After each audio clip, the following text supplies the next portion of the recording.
ورحمة الله وبركاته. رب اشرح لي صدري ويسر لي أمري واحلل عقدة من لساني يفقهوا قولي. الحمد لله رب العالمين، والصلاة والسلام على سيد المرسلين وعلى آله وصحبه أجمعين. أما بعد، فقد قال الله سبحانه وتعالى في القرآن العظيم والفرقان المجيد: أذهبتم طيباتكم في حياتكم الدنيا واستمتعتم بها فاليوم تجزون عذاب الهون بما كنتم تستكبرون في الأرض بغير الحق وبما كنتم تفسقون. وقال رسول الله صلى الله عليه وسلم: الكيس من دان نفسه وعمل لما بعد الموت، أو كما قال صلى الله عليه وسلم. அன்புமிக்க அருமை பெரியோர்களே, அன்பார்ந்த அருமை சகோதரர்களே, புனிதமிக்க ரமலான் மாதத்தின் 26ஆம் இரவிலே நாம் இங்கே ஒன்று கூடியிருக்கின்றோம்.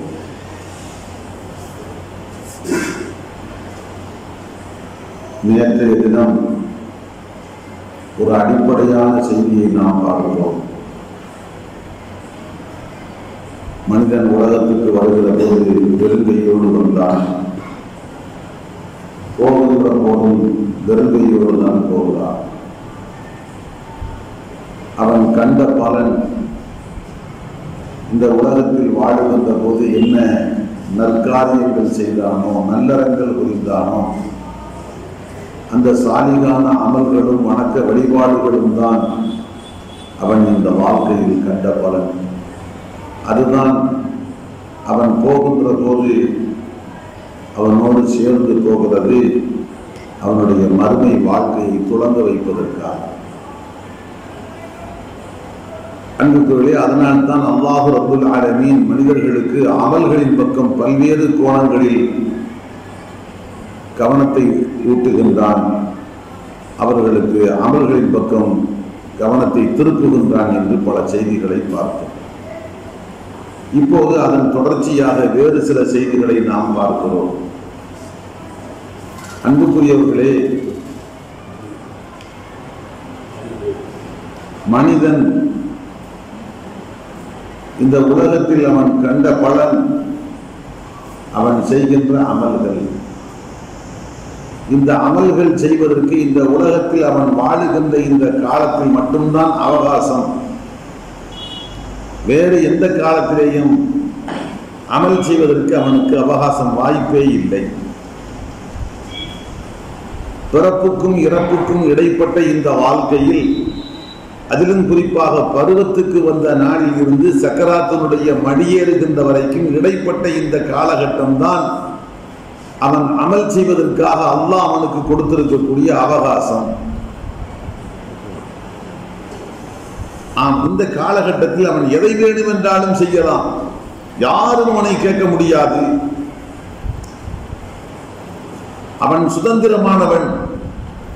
நல்லதை செய்தாலும் சரி, அல்லாத காரியங்களை செய்தாலும் சரி, அவனை யாரும் தட்டி கேட்க முடியாது. கேட்டால் அவன் சொல்லுவான், என் உரிமையில் பட்டது, என்னை கட்டுப்படுத்துவதற்கு நீ யார்?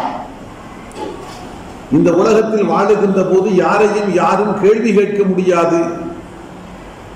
இது உலகத்தின் நிலை. ஆனால் நாளை மௌத்துக்கு பின் கேள்வியோ கேள்வி, துளைத்து எடுக்கப்படுவான். கேள்விக்கு மேல் கேள்வி என்று துளைத்து எடுக்கப்படுவான். அங்கே அமல் செய்வதற்கு ஒரு துளி கூட இடமில்லை, வாய்ப்பே இல்லை. ஏன் அதை செய்தாய்? எதற்காக செய்தாய்? எந்த எண்ணத்தோடு செய்தாய்? ஒவ்வொன்றிலேயும் அவனிடத்தில் கேள்வி கேட்கப்படும். ஆக இப்படி கட்டுப்பாடு இல்லாமல் யாரும் என்னை கேள்வி கேட்க முடியாது என்று வாழுகின்ற இந்த உலகத்தில் தான் மனிதன் அமல் செய்ய வேண்டும். இந்த வாழ்க்கை மிக மிக குறுகியது. இந்த வாழ்க்கை மிக மிக குறுகியது. அல்லாஹ்வின் திருத்தூதர் சொன்னார்கள், அமாரு உம்மத்தி மா பைன 60 வ 70. என் உம்மத்தவர்களின் வயது 60க்கும் 70க்கும் நடுவில், அதையும் தாண்டி வாழுகின்றவர்கள் மிக குறைவானவர்கள். 100க்கு 85 90% 70 தொடுவதற்கு முன்பாகவே படுக்கையை சுருட்டி கொண்டு கபருக்கு போய்விடுவார்கள். அன்புக்களே, உலகத்திலே அதிகமாக மரணம் அடைவது யார் என்று கேட்டால் இளம் வயது மரணம் தான். வயது தாண்டி நிகழ்வது ரொம்ப சொற்பம்தான். இளம் வயதிலேயே பெரும்பாலும் மரணமாகி விடுவார்கள். ஆக இந்த சொற்ப காலம்தான் மனிதனுக்கு அமல் செய்வதற்கு வாய்ப்பாக கொடுக்கப்பட்டிருக்கிறது. இதையும் தாண்டி அவனுக்கு ஒரு தவணை அஜல் முடிவும் வைக்கப்பட்டிருக்கிறது. வாழ்வதோ சொற்ப காலம். இந்த சொற்ப காலத்தில் எப்போது அவனுடைய வாழ்க்கை முடிக்கப்படும், மரணம் எப்போது அவனுக்கு சம்பவிக்கும், மரணம் என்பது மறைபொருளாக வைக்கப்பட்டிருக்கிறது.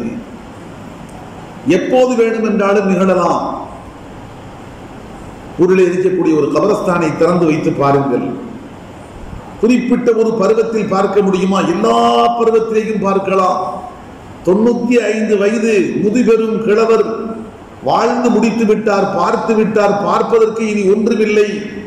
அவருடைய கபரும் அங்கே தென்படுகிறது. அடுத்து பார்க்கின்றோம் 70 60 தொட்டுவிட்டவருடைய கபர்கள். பக்கத்தில் பார்க்கிறோம், காலுக்கடியில் பிறந்த 6 மாதம் கூட ஆகவில்லை அந்த பச்சிலம் பாலகனுடைய கபர் நம் காலுக்கு பக்கத்தில் இருக்கிறது. சற்று பக்கத்தில் பார்க்கின்றோம், வாழ வேண்டிய வாலிபன் தாயும் தந்தையும் பார்த்து நம்பிக்கையோடு இருந்தார்கள். 20 வயது, அழகான உடல் வாகு, ஆனால் துடிக்க துடிக்க கோரமான விபத்தில் பலியானான். இப்படி எல்லா தரத்திலேயும் பார்க்கலாம்.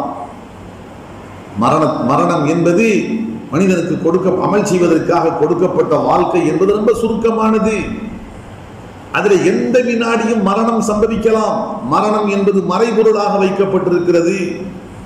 அது எப்போது வருகிறதோ கண்டிப்பாக அதை தவிர்க்கவும் முடியாது, தட்டி கழிக்கவும் முடியாது.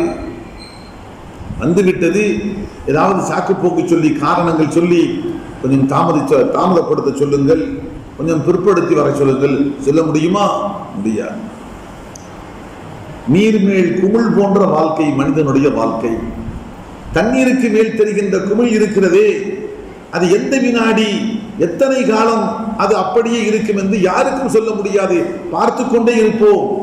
நம் பார்வையாக இருக்க இருந்த அந்த குமிழ் உடைந்து தெரித்து இருந்த உருத்தெரியாமல் மறைந்துவிடும், முடிந்தது. ஆக தண்ணீருக்கு மேல் இருக்கின்ற குமிழுக்கு எப்படி எந்த உத்தரவாதமும் இல்லையோ, அதுபோன்றுதான் இந்த பூமிக்கு மேலே வாழுகின்ற மனிதனுடைய வாழ்க்கை ஒரு தண்ணீர் குமிழை போன்றுதான். எந்த வினாடியும் உடைபட்டு இருந்த உருத்தெரியாமல் மறையலாம். அல்லாஹ் ரப்புல் ஆலமீன் குறிப்பிடுகின்றான், இதா ஜாஅ அஜலுஹும், அவர்களுக்கென விதிக்கப்பட்ட தவணை வந்து விட்டதென்றால் லா யஸ்தஅகிரூன ஸாஅத்தன் வலா யஸ்தக்திமூன், ஒரு வினாடி முந்த மாட்டார்கள், ஒரு வினாடி பிந்த மாட்டார்கள். அல்லாஹ் யாருக்கு எந்த நேரத்தில் வைத்திருக்கிறான்? சில தினங்களுக்கு முன்பாக ஒரு மௌத்தை நாம் பார்த்தோம். சில தினங்களுக்கு முன்பாக நோன்பு வைத்திருக்கின்றார், மகரிப் தொழ சென்றிருக்கின்றார், துஆ ஓதி இருக்கின்றார். அத்தனைக்கு பின்பாக நெஞ்சை பிடித்தவர் வீட்டுக்கு வந்தார். சற்று நேரத்தில் போய் சேர்ந்திருந்தார், முடிந்தது. கற்பனையில் கூட நினைத்திருக்க மாட்டோம். அசரு தொழுகையினுடைய வக்கத்தில் நாம் இன்று மகரிபுக்கு பின் வீட்டிலே மையத்தாக கிடத்தப்பட்டிருப்போம். வெண்துயில் போர்த்தி வெண்துண்டால் போர்த்தப்பட்டு நாம் மையத்தாக வைக்கப்பட்டிருப்போம். ஊரிலே கூட்டம் கூட்டமாக வந்து நம்மை பார்ப்பார்கள் என்று கற்பனையில் கூட கனவில் கூட நினைத்திருக்க மாட்டார். அதுதான் மனிதனுடைய வாழ்க்கை. அல்லாஹ் ரப்புல் ஆலமீன் எப்போது நாடுகின்றானோ அப்போது வரும். வந்துவிட்டு அந்த மௌத்தை தள்ளி போடுவதற்கு முடியாது. கண்டிப்பாக நேரத்தில் வந்தே தீரும். அன்புகளே, அப்படி என்று சொன்னால் இந்த உலகத்தில் மௌத்துக்கு முன்பாக மனிதனுக்கு வாழ கிடைத்த இந்த வாய்ப்பு இருக்கிறதே, விலை மதிக்க முடியாத ஒரு தருணம், அருமையான தருணம். இதற்கு எந்த விலையும் நம்மால் நிர்ணயம் செய்ய முடியாது. இதனுடைய மகத்துவத்தை, இந்த வாழ்க்கையின் மகத்துவத்தை ஒரு மனிதன் சரியாக புரிந்து கொண்டு அதை முறையாக பேணி சாலிகான அமல்களுக்காக அதை பயன்படுத்தி கொண்டான் என்று சொன்னால் நிரந்தர வெற்றியை அதன் பரிசாக பலனாக பெறுகின்றான். ஆனால் இந்த வாழ்க்கையின் மகத்துவத்தை, இந்த வாழ்க்கையினுடைய அருமையை புரியாமல், மதிப்பை உணராமல் வீண் விளையாட்டுகளிலேயும் கேளிக்கைகளிலேயும் அவன் பாலடித்து வீணாக்கி நாசமாக்கி விட்டான் என்று சொன்னால் நிரந்தரமான கைசேதத்தை அவன் அறுவடை செய்வான். நாளை மறுமையில் நிரந்தர கைசேதம். இந்த உலகத்தில் வாழுகின்ற போது யார் இந்த சொற்ப வாழ்க்கையின் மகத்துவத்தை புரிந்து சரியான முறையில் சாலிகான அமல்களுக்கு பயன்படுத்திக் கொள்கிறார்களோ அவர்களுக்கு நாளை மறுமையில் அல்லாஹ்விடம் ஒரு வாக்கு சொல்லப்படும். சுப செய்தி குர்ஆனிலே அல்லாஹ் சொல்லி காட்டுகின்றான். அல்லாஹ் சொல்லுவானா, குலூ வஷ்ரபூ ஹனீஅன், இன்பகரமான முறையில் உண்ணுங்கள், பருகுங்கள், பிமா அஸ்லஃப்தும் ஃபில் அய்யாமில் ஹாலியா, கடந்த நாட்களில் நீங்கள் செய்துவிட்டு வந்த நற்செயல்களின் காரணமாக. கடந்துவிட்ட நாட்கள் உலகத்தில் வாழ்ந்த நாட்கள். நீங்கள் உலகத்தில் வாழ்ந்த நாட்களில் நீங்கள் செய்த செயல்கள் அமல்களின் காரணமாக இந்த இன்பச் சுவனத்தில் சந்தோஷமாக உண்ணுங்கள், தாராளமாக பருகுங்கள், இன்புற்று வாடுங்கள் என்று சொல்லப்படும். நிரந்தர பாக்கியம். ஆனால் அதற்கு மாற்றமாக இந்த உலக வாழ்க்கையில் அதன் அருமையை புரியாமல், முறையாக சாலிகான அமல்களுக்கு பயன்படுத்திக் கொள்ளாமல், கேளிக்கைகளில், வீண் விளையாட்டுகளில், மனம் போன போக்கில், தாண்டோண்டித்தனமான முறையில் பால்படுத்தி விட்டு யாரெல்லாம் வருகின்றார்களோ அவர்களை பார்த்து சொல்லப்படும், அது கபத்தும் தையிபாத்திக்கும் ஃபீ ஹயாத்திக்கும் துனியா, உங்கள் உலக வாழ்க்கையில் உங்கள் நலவுகளை எல்லாம் நீங்களே அழித்துக் கொண்டீர்கள். வஸ்தம்தஅதும் பிஹா, அங்கே சொற்ப அற்ப இன்பத்தில் மூழ்கி இருந்தீர்கள். ஃபல்யௌம, இன்று துஜ்ஸௌன அஸாபல் ஹூனி பிமா குன்தும் தஸ்தக்பிரூன ஃபில் அர்தி பிகைரில் ஹக்கி வ பிமா குன்தும் தஃப்ஸுகூன், இன்று இந்த மறுமையில் உலகத்தில் நீங்கள் நியாயமில்லாமல் பெருமை அடித்துக் கொண்டிருந்த காரணத்தாலும், பாவங்களில் ஈடுபட்டிருந்த காரணத்தாலும் சிறுமையுற்ற வாழ்க்கையை உங்களுக்கு பரிசாக தரப்படுகிறது. நரக வாழ்க்கையை விட சிறுமையுற்ற வாழ்க்கை வேறு ஒரு வாழ்க்கை. மனிதனுக்கு நரக வாழ்க்கை என்று தீர்ப்பளிக்கப்பட்டு நரகத்தில் தள்ளப்பட்டால் அதை விட ஒரு கேடுகட்ட வாழ்க்கை ஒன்று இல்லை. யாருக்கு? அல்லாஹ் கொடுத்திருக்கின்ற இந்த சொற்பமான இந்த அவகாசத்தை, அதனுடைய மதிப்பை உணராமல், சாலிகான அமல்களுக்கு பயன்படுத்தாமல் யாரெல்லாம் வீணடித்து விட்டு வருகின்றார்களோ அவர்களுக்கு சிறுமையுற்ற வாழ்க்கையை அல்லாஹ் பரிசாக கொடுக்கின்றான். யார் முறையாக இந்த வாழ்க்கையை மதிப்புணர்ந்து சாலிகான அமல்களுக்கு பயன்படுத்திக் கொண்டார்களோ அவர்களுக்கு சொர்க்கத்தில் தாராளமாக உண்ணுங்கள், தாராளமாக பருகுங்கள், பிமா அஸ்லஃப்தும் ஃபில் அய்யாமில் ஹாலியா, கடந்த நாட்களில் நீங்கள் செய்துவிட்டு வந்த அந்த சாலிகான அமல்களுக்கு பரிசாக இன்பகரமாக உண்ணுங்கள், பருகுங்கள் என்று சொல்லப்படும். அன்புகளே, அப்படிப்பட்ட ஒரு வாழ்க்கையை இப்போது நாம் சந்தித்திருக்கின்றோம். இந்த நிலையில் கொடுக்கப்பட்ட இந்த குறுகிய அவகாசத்தை முழுக்க முழுக்க சாலிகான அமல்களுக்கு பயன்படுத்திக் கொள்ள முடியுமா என்று கேட்டால் இங்கே பல தடைகள் வேறு இருக்கிறது. நாம் நினைத்ததை போன்று இந்த குறுகிய கால வாழ்க்கையை முழுக்க முழுக்க சாலிகான அமல்களுக்கு பயன்படுத்திக் கொள்ள முடியுமா என்று கேட்டால் முடியாது. நாம் விரும்பினாலும் சரி பயங்கரமான சில எதிர்ப்புகளை நாம் சந்தித்தாக வேண்டும். அந்த எதிர்ப்புகளோடு நாம் போராட வேண்டும். போராடி முறியடித்தால் மட்டும்தான் சாலிகான அமல்களுக்கு பயன்படுத்த முடியும். ஒன்று உள்ளுக்குள்ளே இருக்கிறது எதிர்ப்பு, பயங்கரமான எதிர்ப்பு. அடுத்து வெளியிலே ஒரு பயங்கரமான எதிர்ப்பு. இரண்டுக்கும் நடுவில் மூட்டி விடுகின்ற, ரெண்டுக்கு மத்தியில் மூட்டி விடுகின்ற ஒரு எதிர்ப்பு. உள்ளுக்குள்ளே இருக்கின்ற எதிர்ப்பு என்ன? இன்னன் நஃப்ஸல அம்மாரத்தும் பிஸ்ஸூ, மனித மனம் அம்மாரா, அதிகம் அதிகம் ஏவக்கூடியது. எதை? சூ, கெடுதியைத்தான் ஏவும். மனிதனுடைய பிறவி குணம் பாவம் செய்ய வேண்டும், தீமை செய்ய வேண்டும், அற்ப காரியங்களில் ஈடுபட வேண்டும், அற்ப சுகம் பார்க்க வேண்டும். இந்த கேவலமான சுபாவம் தான் மனிதனுடைய பிறவி குணம். அதுதான் இந்த வார்த்தையை சொன்னது யாரு? வமா உபர்ரிஉ நஃப்ஸி ஃபஇன்ன அன்-நஃப்ஸ லஅம்மாரத்துன் பிஸ்ஸூ, சூரத்து யூசுஃபில் வருகிறது. அதற்கு யூசுப் அலைஹிஸ்ஸலாம் குறிப்பிடுகின்றார்கள், மனித மனம் பாவங்களை அதிகமாக செய்ய வேண்டும் என்று ஏவக்கூடிய ஒன்று. ஆக மனிதனுக்கு உள்ளேயே இந்த சொற்பகால வாழ்க்கையை சாலிகான அமல்களுக்கு பயன்படுத்திவிடக் கூடாது என்று அவனை தடுக்கக்கூடிய ஆற்றல், மிகப்பெரிய எதிர்ப்பு சக்தி உள்ளுக்குள்ளே இருக்கிறது. அடுத்து வெளியிலே பார்க்கிறோம், இன்னா ஜஅல்னா மா அலல் அர்தி ஸீனத்தல் லஹா லினப்லுவஹும் அய்யுஹும் அஹ்ஸனு அமலா. இந்த பூமிக்கு மேல் இருக்கின்றவற்றை எல்லாம் கவர்ச்சி பொருளாக நாம் ஆக்கி இருக்கின்றோம். ஏன்? லினப்லுவஹும், அவர்களை சோதிப்பதற்காக. அய்யுஹும், இத்தனை வசீகரமான கவர்ச்சிகரமான இந்த உலகத்தில் வாழ்ந்து கொண்டு அய்யுஹும் அஹ்ஸனு அமலா, கவர்ச்சியால் கவரப்பட்டு கட்டுண்டு தன்னிலை மறந்து விடாமல் இந்த கவர்ச்சிக்கு மத்தியில் இருந்து கொண்டு அல்லாஹ்வுடைய உத்தரவுக்கு கட்டுப்பட்டு மறுமையை நெஞ்சத்தில் கொண்டு சாலிகான அமல்கள் செய்வதன் மூலம் சிறந்த முறையில் நடந்து கொள்வது யார் என்று சோதிப்பதற்காக இந்த உலக வாழ்க்கையை கவர்ச்சிப்படுத்தி இருக்கின்றேன், வசீகரமாக ஆக்கி இருக்கிறேன் என்று அல்லாஹ் குறிப்பிடுகின்றார். உலகத்தில் பார்க்கிறோம் என்று எங்கு பார்த்தாலும் ஒரே கவர்ச்சி. பார்த்தால் கவர்ச்சி, கேட்டால் கவர்ச்சி, நுகர்ந்தால் கவர்ச்சி, தொட்டால் சுப்ஹானல்லாஹ். இன்பமயமான உலகம் இந்த உலகம். எங்கு நோக்கினாலும் சரி மனிதனுடைய உள்ளத்தை கொள்ளை கொண்டு கவர்ந்தெடுக்கக்கூடிய இன்பங்கள் சிதறி கிடக்கிறது இந்த உலகத்தில். ஆக இந்த உலகத்து கவர்ச்சியும் மனிதனை சாலிகான அமல்களில் ஈடுபட விடாமல் தடுக்கும் விதமாக இருக்கிறது. மறுபக்கம் அவனுடைய உள்ளத்து உணர்வுகள் பாவத்தை தான் அதிகமாக செய்ய சொல்லி தூண்டுகிறது. அடுத்து மூன்றாவது பெரிய எதிரி இந்த இரண்டுக்கு மத்தியில் மூட்டி விடுகின்றது. அதான் ஷைத்தானுடைய வேலை.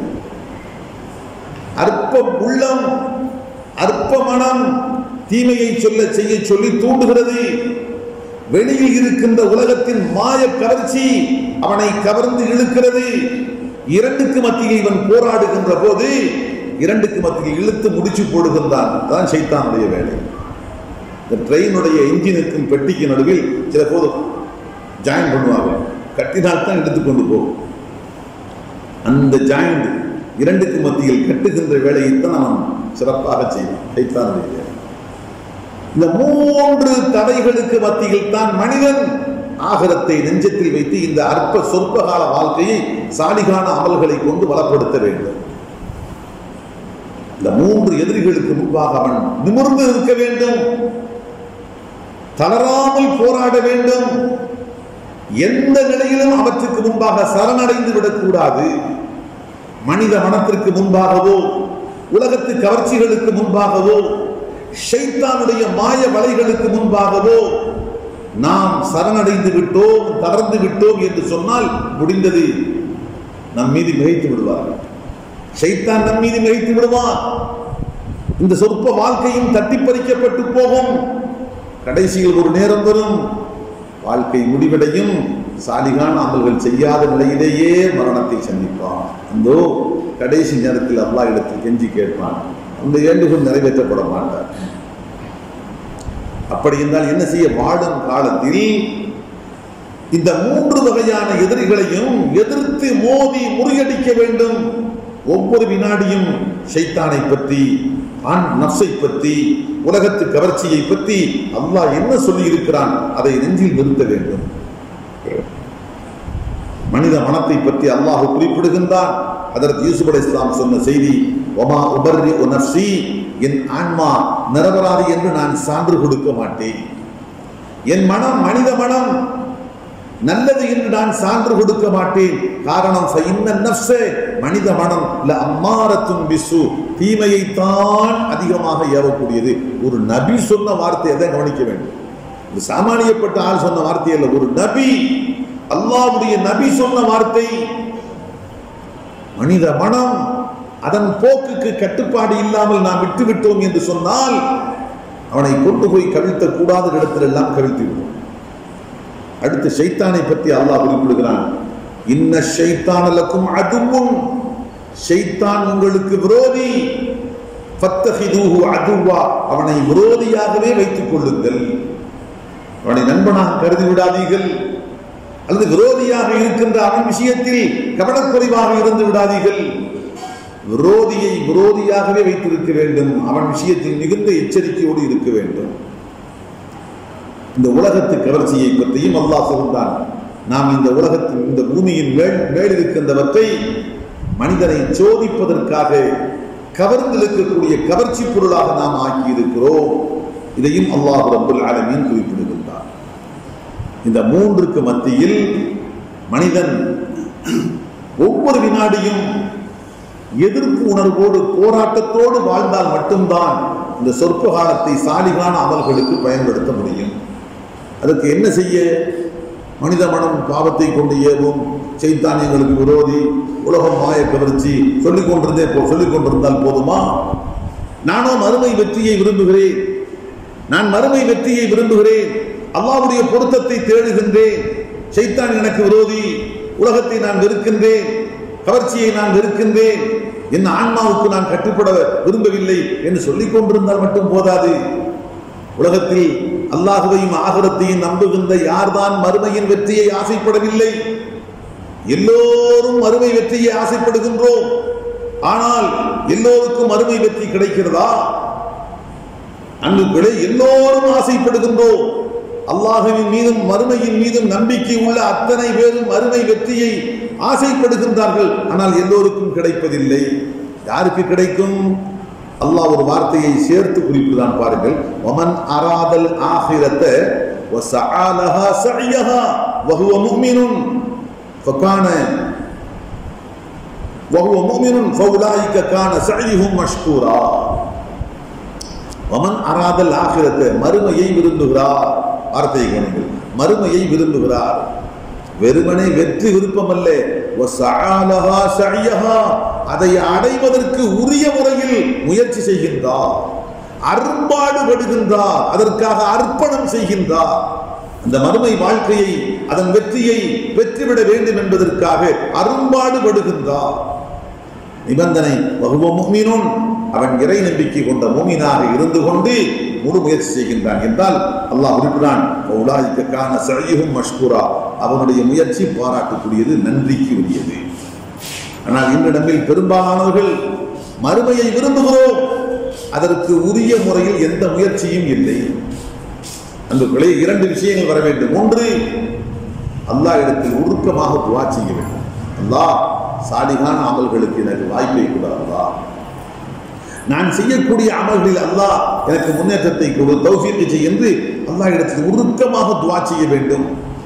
இப்படிப்பட்ட மாய கவர்ச்சிகளுக்கு முன்பாக நிலை தடுமாறி விடாமல், ஷைத்தானுடைய வலையில் விழுந்து விடாமல், மனோ ஆசாபாசங்களுக்கு அடிமையாகி விடாமல், சத்தியத்தில் உறுதியாக நிலை நின்று மறுமையை இலக்காக கொண்டு என் வாழ்க்கையை முன்னெடுத்து செல்லக்கூடிய வாய்ப்பை கொடு என்று அல்லாஹ் இடத்தில் உருக்கமாக துஆ செய்ய வேண்டும் ஒரு பக்கம்.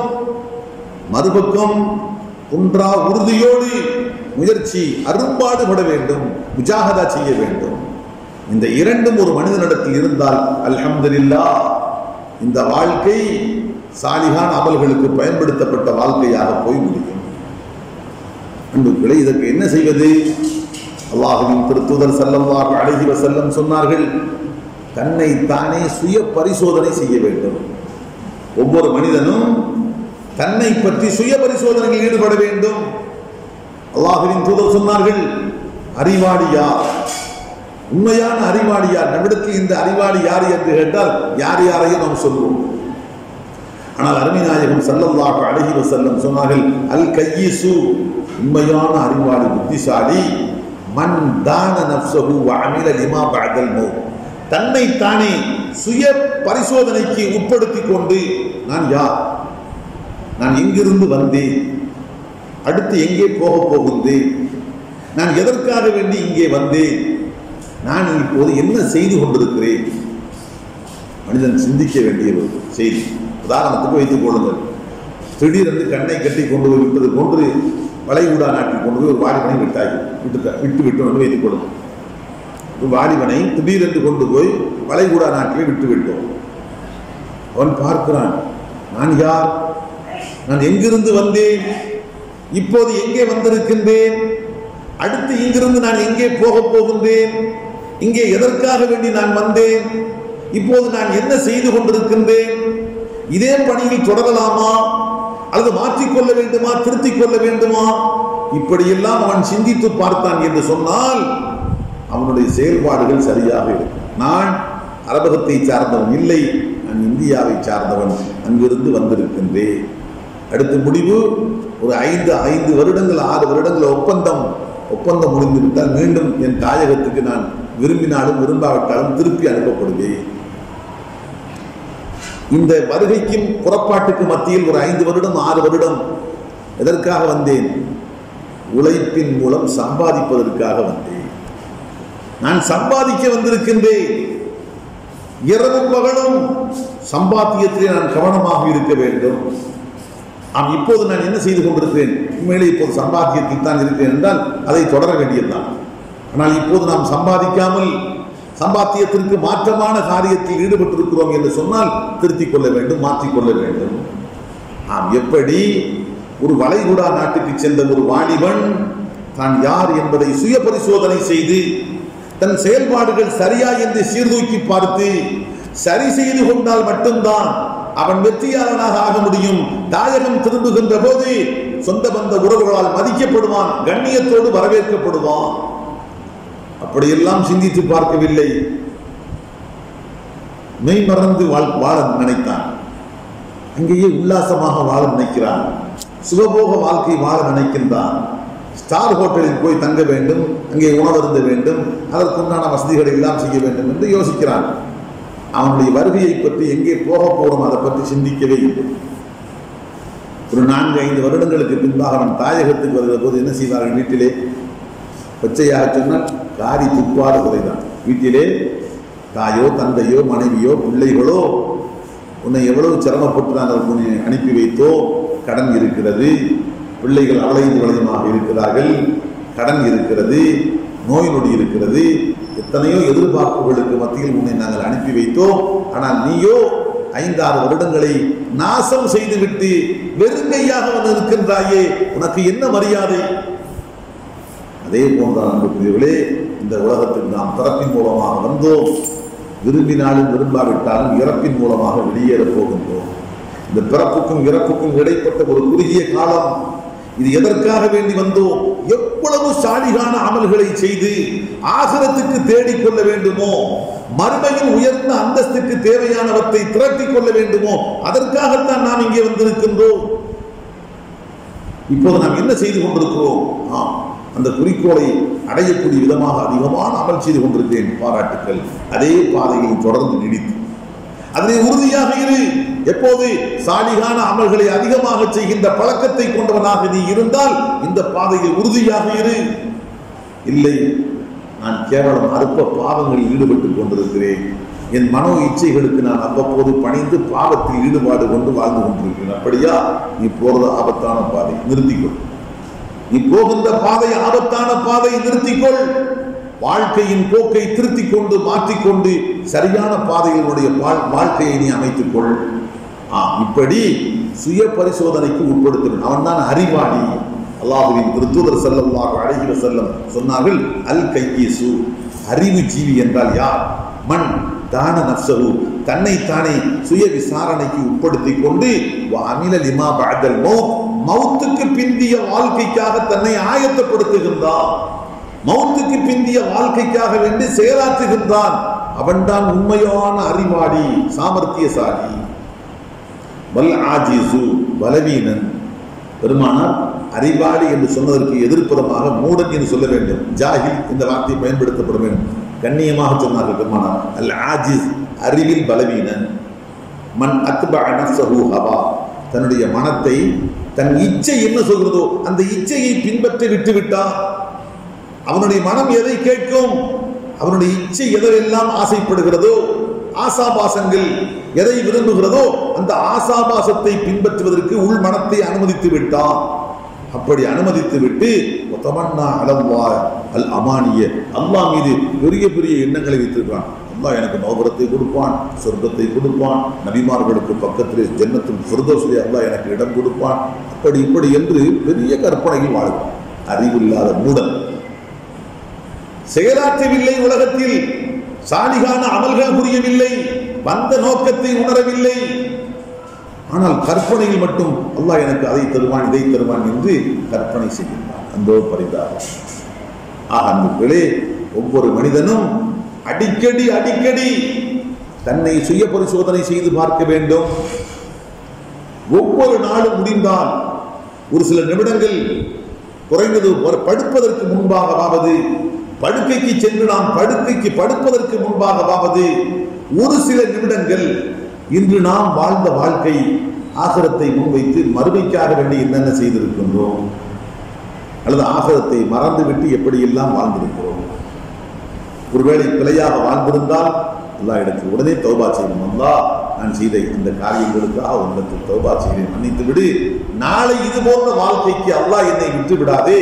அல்லாஹ் ஆகிரத்தை முன்வைத்து வாழுகின்ற சரியான வாழ்க்கையில் ஈடுபடுவதற்கு எனக்கு அருள் புரிவாயாக என்று ஒவ்வொரு நாளும் தன்னை தானே சுய பரிசோதனைக்கு உட்படுத்த வேண்டும். அவன்தான் சரியான புத்திசாலி. அன்புகளே, அமல் செய்வதற்கு அல்லாஹ் கொடுத்திருக்கின்ற அவகாசம் இந்த உலகத்தில் நாம் வாழுகின்ற வாழ்க்கை தான். அந்த வாழ்க்கையும் ரொம்ப சொற்பகால வாழ்க்கை. அந்த வாழ்க்கையின் முடிவாகிய மௌத்தும் மறைபொருளாக இருக்கிறது. எந்த நேரமும் மரண வெள்ளம் வந்து நம்மை அடித்துக் கொண்டு போகலாம். மரணம் நம்மளை கட்டி எடுத்து தூக்கி கொண்டு போய்விடலாம். இதற்கு இடையில் இப்படி பல வகையான தடைகள், அதாவது உலகத்து கவர்ச்சி, நப்சு, மனிதனுடைய மனத்தின் தீங்கு, தீமையின் பக்கம் தூண்டுவது, ஷைத்தானுடைய தீங்கு என்று பல பிரச்சனைகளுக்கு நடுவில் அவன் வாழுகிறான். இந்த நிலையில் அவன் தன்னைத்தானே அடிக்கடி அடிக்கடி சுய பரிசோதனை செய்து கொண்டே இருக்க வேண்டும். அப்படி சுய பரிசோதனை செய்து கொண்டு அல்லாஹ் இடத்தில் அடிக்கடி துஆ செய்ய வேண்டும். அல்லாஹ், உன்னுடைய நபிமார்கள் நல்லோர்கள் எந்த வழியில் சென்றார்களோ அந்த வழியில் எனக்கு செல்வதற்கு அருள் புரிய அல்லாஹ். அதை எனக்கு உகப்புரியதாக, என் மனத்துக்கு பிரியமானதாக ஆக்க அல்லாஹ். அதற்கு எதிரானவற்றை வெறுக்கக்கூடிய சுபாவத்தை கூட அல்லாஹ். குர்ஆனில் வருகிறது, அல்லாஹும்ம ஹப்பிப் இலைனல் ஈமான், அல்லாஹ் ஈமானை எனக்கு பிரியமானதாக ஆக்கி கொடு. ஹப்பிப் இலைனல் ஈமான் வஸய்யின்ஹு ஃபீ குலூபினா, ஈமானை எங்கள் உள்ளத்தில் அலங்காரமானதாக ஆக்கிவிடு. வகர்ரிஹி இலைனல் குஃப்ர வல் ஃபுசூக வல் இஸ்யான், நிராகரிப்பு, மாறு செய்வது, பாவம் புரிவது, இவற்றை எல்லாம் வெறுப்புக்குள்ளவைகளாக, வெறுக்கத்தக்க விஷயங்களாக நீ மாற்றிவிடு என்று அல்லாஹ் இடத்தில் கேட்க வேண்டும். அன்புகளே, இது ஒரு வகையான தடை. இந்த சொற்பகால வாழ்க்கையை சாலிகான அமல்கள் செய்ய விடாமல் தடுக்கக்கூடிய ஒரு வகையான தடை, நப்சு, உலகம், ஷைத்தான் என்று. இன்னொரு வகையான தடை இருக்கிறது. அது என்ன தடை? இந்த உலகத்தில் திடீரென்று புதிதாக ஃபித்னா, குழப்பங்கள் உண்டாகி கொண்டே இருக்கும். மனிதன் ஈமானின் அடிப்படையில் செயல்பட விடாமல் அவனை தடுக்கக்கூடிய புது புது ஃபித்னாக்கள் இந்த உலகத்தில் உருவாகி கொண்டே இருக்கும். அல்லாஹ் பாதுகாக்க வேண்டும். அந்த ஃபித்னாக்கள் உருவாக ஆரம்பித்து விட்டால் நாம் எவ்வளவுதான் நற்காரியங்களில் ஈடுபட வேண்டும் என்று நினைத்தாலும் நம்மால் ஈடுபட முடியாது. அல்லாஹ் பாதுகாக்க வேண்டும். பெருமானா சொன்னார்கள், அதை குறித்து இப்படி சொன்னார்கள், பாதிரு பில் அமாலி ஃபிதனன், குழப்பங்கள் தோன்றுவதற்கு முன் சாலிகான அமல்களை செய்வதற்கு முந்திக் கொள்ளுங்கள். குழப்பங்கள், இந்த குழப்பங்கள் எப்படிப்பட்டது? தகித்தஇல் லைலில் முதுரிமி, இருள் சூழ்ந்த இரவின் துண்டுகளை போன்று, அங்கங்களை போன்று. இருள் சூழ்ந்த இரவு அமாவாசை இரவு. இந்த அமாவாசையில் பார்த்தால் மாலை 6 மணிக்கு இருட்டாக இருக்கும், 7 மணிக்கு அதை விட இருட்டு 2 மடங்காகிவிடும், 8 மணிக்கு இன்னும் பயங்கரமாக இருக்கும், 9, 10 கருங்கும் என்று ஆகிவிடும்.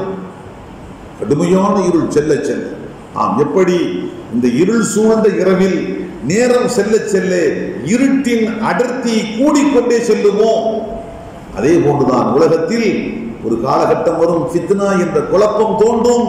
அந்த ஃபித்னா நேற்று இருந்ததை விட இன்று உள்ளதை விட நாளை படிப்படியாக கூடிக்கொண்டே போகும். ஒருபோதும் அது குறைய மாட்டாது. இந்த ஃபித்னாவுடைய உச்சம் எதை தொடும்? உலகத்தில் ஏற்படுகின்ற சாலிகான அமல்களை செய்ய விடாமல், மூமின்களுக்கு மறுமையை கருத்தில் கொண்டு சாலிகான அமல்களை செய்ய விடாமல் தடுக்கக்கூடிய இந்த ஃபித்னாக்கள் எந்த அளவுக்கு உச்சத்தை போய் தொடும்? அல்லாஹ்வின் தூதர் சொன்னார்கள், எந்த அளவுக்கு ஆகும்? யுஸ்பிஹுர் ரஜுலு முஃமினா வ யும்சி காஃபிரா. காலையில் எழுகிற போது முஃமினாக இருந்திருப்பான், மாலையிலே காஃபிராக போய்விட்டான். காலையிலே முஃமினாக இருந்தான், அல்லாஹ் மீது நம்பிக்கையோடு இருந்தான், மாலையில் இறை நிராகரிப்பு செய்கின்ற ஒரு காஃபிராக மாறிவிட்டான். வ யும்சி முஃமினா வ யுஸ்பிஹு காஃபிரா. சில போது மாலை நேரத்தில் அவன் முஃமினாக இருப்பான், இறை நம்பிக்கையாளனாக இருப்பான். காலையில் தூங்கி எழுந்ததற்கு பின் காபிராக மாறியிருப்பான். குழப்பத்தின் உச்சம். அப்போது அவன் என்ன செய்வான்? யபீஉ தீனஹு பிஅர்லின் மின துன்யா. உலகத்தில் ஒரு அற்ப ஆதாயம் கிடைக்கும் என்று சொன்னால் முதலாக அவன் தீனைத்தான் விற்பான். வார்த்தையை கவனிக்க வேண்டும். தீன், தன்னுடைய மார்க்கத்தை விற்பனை செய்வான் அற்ப உலக ஆதாயத்துக்காக வேண்டி. உதாரணம் சொல்ல வேண்டும் என்று சொன்னால் இன்று பார்க்கிறோம். சாதாரணமாக சில அயல் நாடுகளுக்கு செல்கின்ற சகோதரர்களை பார்க்கிறோம். முதலில் நிபந்தனை கூடாது, பணி வேண்டுமா தாடி எடுத்து விட்டுவான். உடனே தாடி எடுத்து, தாடி காலமெல்லாம் வைத்திருந்தார் தாடியோடு ஊரிலே தாடி எடுத்து விட்டு அடுத்து இந்த நாட்டுக்கு நீங்கள் போய் இறங்க வேண்டும் என்றால் உங்களுடைய பேரை அப்துல் ரஹ்மான் எடுத்து விடுங்கள். சூசையப்பர் பேர் என்ன? ஒரு பரிசு வைத்து கொள்ளும், ஒரு கிறித்தவ பரிசோற்று அதற்கும் ரெடி கிறித்தவ பரை மாற்றிக்கொள்வார். அடுத்து வேலை போதை பொருள் விற்பனை செய்ய வேண்டும், சாராய கடையில் வேலை செய்ய வேண்டும், பன்றி இறைச்சியை கையால் எடுத்து கொடுக்க வேண்டும், தயார், அதற்கும் தயார். உலகத்தின் அற்ப ஆதாயத்திற்காக எதையும் செய்வதற்கு தயார். அல்லாஹ்வின் தூதருடைய சுன்னத்தான தாடியை களைய வேண்டுமா? அப்துல் ரஹ்மான், அப்துல்லா என்ற திருநாமத்தை துறக்க வேண்டுமா? பன்றியின் மாமிசத்தையும் போதை பொருளையும் அல்லது சாராயத்தையும் கையால் எடுத்து விற்பனை செய்ய வேண்டுமா? இன்னும் என்னென்ன செய்ய வேண்டும்? எல்லாவற்றுக்கும் தயார். சொல்வதற்கு நாவு பூசுகிறது. அப்படிப்பட்ட காரியங்கள் எல்லாம் ஈடுபடுகிறார்கள். சில விடுதிகள், விபச்சார விடுதிகள், அன்புக்குள்ளே கேவலம் அற்ப காசுக்காக வேண்டி என்னென்ன வேலைகளெல்லாம் மனிதன் இறங்கி விடுகின்றான். அல்லாஹ்வின் திருத்தூதர் ஸல்லல்லாஹு அலைஹி வஸல்லம் அன்று 1400 வருடங்களுக்கு முன்பாக முன்னெச்சரிக்கையாக சொல்லிவிட்டார்கள். உலகத்தில் ஃபித்னா, இந்த குழப்பம் பெருகும் பெருகும் பெருகிக் கொண்டே போகும். காலையில் மூமினாக இருந்தவன் மாலையில் மூமினாக இருந்தவன் காலையில் காபிராக மாறிவிடுவான். அல்லாஹ் பாதுகாக்கிறது. அன்புக்குள்ளே இது ஒரு வகையான அமல் செய்ய விடாமல் தடுக்கக்கூடிய தடைகள். இதையும் தாண்டி இன்னொரு வகையான தடை இருக்கிறது. 7 வகையான தடையை பெருமானா சொன்னார்கள். 7 வகையான தடை. அந்த தடைகள் வருவதற்கு முன் மனிதா இந்த அற்ப சொப்பை இந்த வாழ்நாளில் சாலிகான அமல்களுக்காக பயன்படுத்திக் கொள். அந்த தடைகள் வந்துவிட்டால் உன்னால் ஆசைப்பட்டாலும் கூட சாலிகான அமல்களை செய்ய வேண்டுமே, நல்ல வணக்க வழிபாடுகளில் ஈடுபட வேண்டுமே என்று நீ ஆசைப்பட்டாலும் கூட உன்னால் ஒன்றும் செய்ய முடியாது. அது என்ன தடை? அல்லாஹ்வின் தூதர் சொன்ன வார்த்தையை பாருங்கள். பாதிரு பில் அமாலி சபஅன். 7 விஷயங்கள் வருவதற்கு முன் சாலிகான அமல்கள் செய்வதற்கு முந்திக் கொள்ளுங்கள். 7 தடைகள் அதுவும் வந்துவிட்டால் சாலிகான அமல் செய்ய முடியாது, தடுக்கப்பட்டு போவீர்கள். ஆனால் இந்த எச்சரிக்கைக்கு பின்பும் சிலர் சாலிகான அமல்களில் அவசரம் காட்டாமல் கவனக்குறைவாக இருக்கிறார்களா? அவர்களை பார்த்து பெருமானார் கேட்கிறார்கள், ஹல் தந்ததிரூன், நீங்கள் என்ன எதிர்பார்க்கின்றீர்கள்? இல்லா ஃபக்ரன் முன்சியா, வறுமையை. எப்படிப்பட்ட மறுமை? உங்களையே உங்களுக்கு மறக்கடித்து விடும். அந்த வறுமை இருக்கிறதே கோரமான ஒன்று. ஒரு மனிதனுடைய வாழ்க்கையில் வறுமை தாண்டவமாட ஆரம்பித்து விட்டால் அதை குறித்துத்தான் யோசிப்பான். பசி இல்லாமல் சாப்பிட வேண்டுமே, நிர்வாணம் இல்லாமல் உடுத்த வேண்டுமே, 24 மணி நேரமும் இந்த வறுமையை போக்கி பசியில்லாமல் உண்பதற்கு என்ன செய்ய வேண்டும் அதை பற்றித்தான் சிந்திப்பான். இபாதத்தை பற்றி, வணக்கத்தை பற்றி, அல்லாஹ்வை பற்றி கபர் சிந்தனையே இருக்காது. அப்படி ஒரு மோசமான வறுமை இந்த உலகத்தில் பல நாடுகள் இந்த வறுமை தாண்டவமாடிக்கொண்டுதான் இருக்கிறது. அல்லாஹ் பாதுகாக்க வேண்டும். அப்படி ஒரு வறுமை வருவதற்கு முன் நாம் சாலிகான அமல்களுக்கு முந்திக் கொள்ள வேண்டும். 1. 2 அல்லது வரம்பு மீறச் செய்கின்ற செல்வ செழிப்பு வருவதற்கு முன் சாலிகான அமல்கள் செய்வதற்கு முந்திக் கொள்ளுங்கள். அது என்ன? சிலரை பார்க்கலாம், எப்போது பார்த்தாலும் பள்ளிவாசலுடைய அல்லாஹ் அல்லாஹ் அல்லாஹ் அல்லாஹ் 24 மணி நேரமும் அல்லாஹ் இடத்தில் கெஞ்சிக் கொண்டே இருப்பார்கள், தொழுது கொண்டே இருப்பார்கள், வணக்கத்தில் ஈடுபட்டுக் கொண்டே இருப்பார்கள். சில வருடங்களுக்கு பின்பாக அவர்களை நாம் பார்ப்போம், அவருக்கும் பள்ளிவாசலுக்கும் ஒட்டும் இல்லை, உறவும் இல்லை, எந்த தொடர்பும் இல்லை. மார்க்கத்தின் அடையாளம் எல்லாம் அவரிடத்தில் மறைந்து விட்டன. என்ன காரணம்? அவர் பெரிய செல்வ சீமானாக மாறிவிட்டார்கள். பெரிய சீமான். அவர் வைத்திருக்கின்ற கார் கோடிக்கணக்கான ரூபாய் பெருமானம் உள்ள கார், அரண்மனை போன்ற வீடு, என்னமோ வசதி வந்து விட்டது. அந்த வசதிகள் அவர் கண்ணை மறைத்து விட்டது. அவருக்கு இப்போ தீன் புரிதாக தெரியவில்லை. வரம்பு மீறிய வாழ்க்கை, குடி,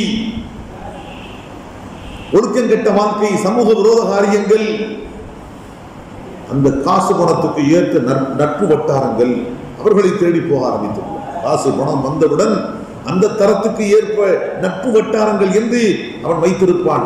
அவர்களை தேடி அவர்களோடு தொடர்பு வைத்திருப்பது என்று பார்க்கிறோம். அன்புக்குள்ளே, சொல்வதற்கு வருத்தமாக இருந்தாலும் சொல்லிவிடுகின்றேன் என்று சில கிளப்புகளில் முஸ்லீம்கள் தலைவர்களாக இருக்கிறார். சிங்கம் கிளப்பு, புலி கிளப்பு, யானை கிளப்பு, லயன் கிளப்பு, வேற ரோட்டரி கிளப்பு, என்னோ கிளப்ஸ் இவரெல்லாம் பாருங்கள். ரமதான் மாதமா இருக்கும், வீட்டிலே பெரிய ஜெயிலு விருந்து நடக்கும். யாரு சுப்பு குப்பு தப்பு எல்லாம் வைத்துக் கொண்டு அங்கே விருந்து நடக்கும்.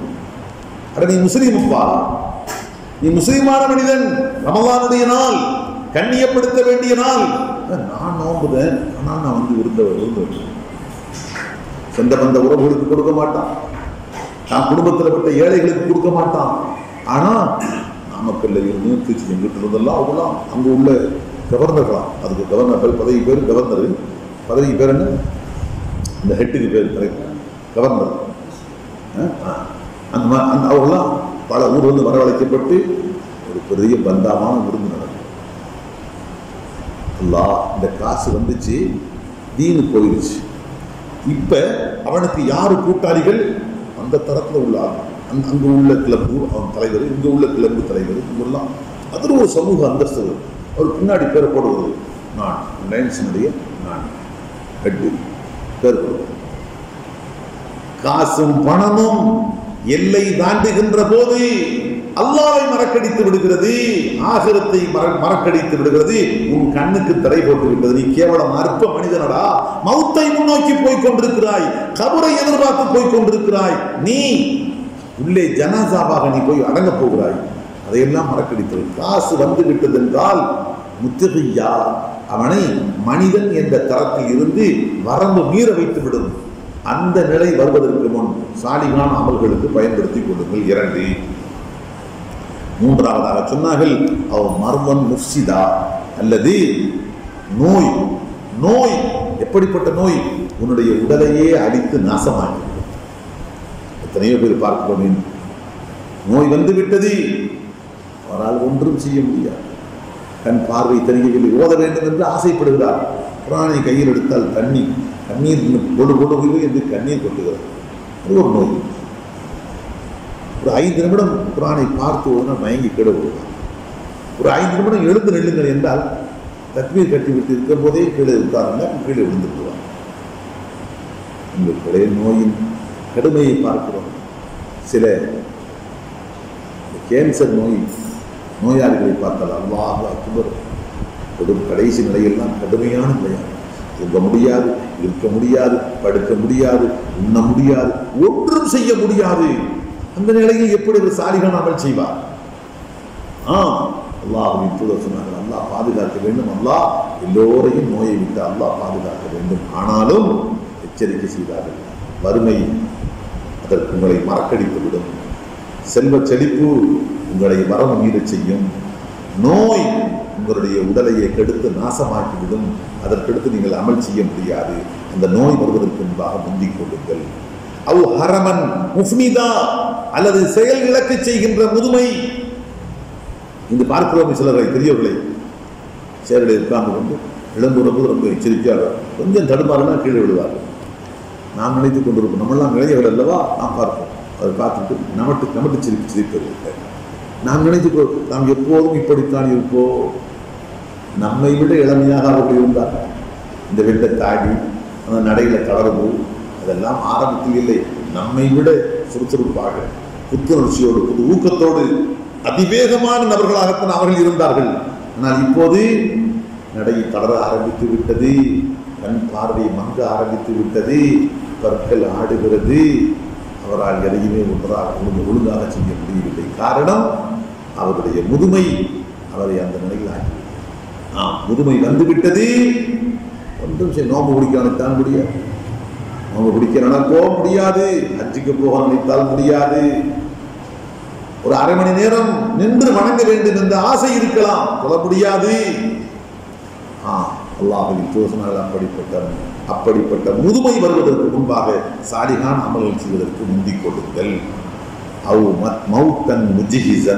அல்லது உங்களை மறுமைக்கு சித்தப்படுத்துகின்ற மவுத்து வருவதற்கு முன்பாக நீங்கள் சாலிகான அமல்களை முந்திக் கொண்டு செய்யுங்கள். மவுத்து வந்து விட்டது என்றால் பெட்டி படுக்கையை கட்டிக்கொண்டு போக வேண்டியதான கபரஸ்தானுக்கு. மவுத்துக்கு பின்பாக ஒரு சுபஹானல்லாஹ் சொல்ல முடியாது, ஒரு ரக்காத்து சொல்ல முடியாது, ஒரு நயா பைசா தர்மம் செய்ய முடியாது, ஒன்றும் செய்ய முடியாது. மவுத்து வந்து விட்டதெல்லாம் எல்லாம் முடிந்தது. அவனுடைய அத்தனை செயல்பாடுகளும் துண்டிக்கப்பட்டு விட்டது, முடிந்தது. அந்த மவுத்து வருவதற்கு முன்பாக சாலிகான அமல்கள் செய்வதற்கு முந்திக் கொள்ளுங்கள். அபித்தஜா, அது மவுத்து இல்லை என்று வைத்துக் கொள்ளுங்கள். எல்லாமே நன்றாக இருக்கிறது, அவனுக்கு வறுமை இல்லை, செல்வ செழிப்பு மிதமிஞ்சிய செல்வ செழிப்பு இல்லை, நோய் நொடிகள் இல்லை, முதுமை இல்லை, மவுத்தும் சம்பவிக்கவில்லை. ஆனாலும் திடீரென்று வெளிப்படுவான் தஜ்ஜால். தஜ்ஜால் வந்து விட்டான் என்றால் உலகமே அல்லோலகல்லோடப்படும், உலகமே கெடுகலந்து ஆரம்பித்து விடும். அங்கே புறப்படுவான், இங்கே வருவான், இங்கிருந்து அங்கே போவான். சுப்ஹானல்லாஹ், நான் தான் அல்லாஹ் என்று சொல்லுவான். வானத்தை பொழிய சொல்வான், உடனே பொழியும். பூமியை விளைய சொல்வான், உடனே விளையும்.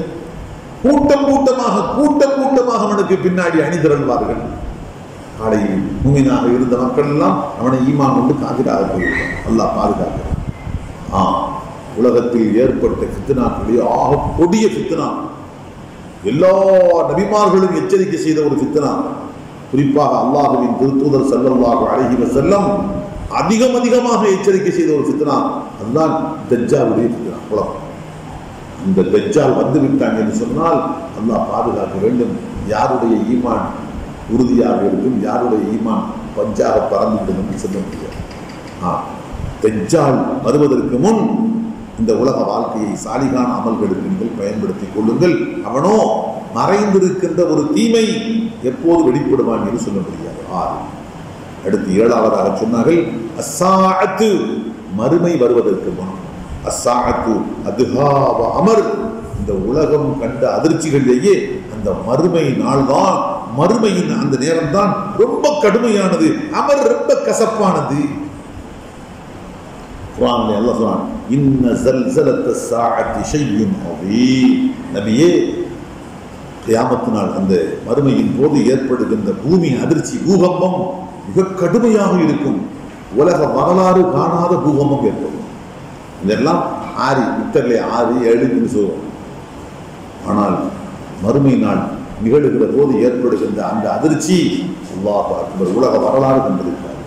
அல்லாஹ்தான் இன்ன ஸல்ஸலத்த ஸாஅத்தி ஷைஉன் அதீம் யௌம தரவுனஹா ததுஹலு குல்லு முர்திஅத்தின் அம்மா அர்லஅத்.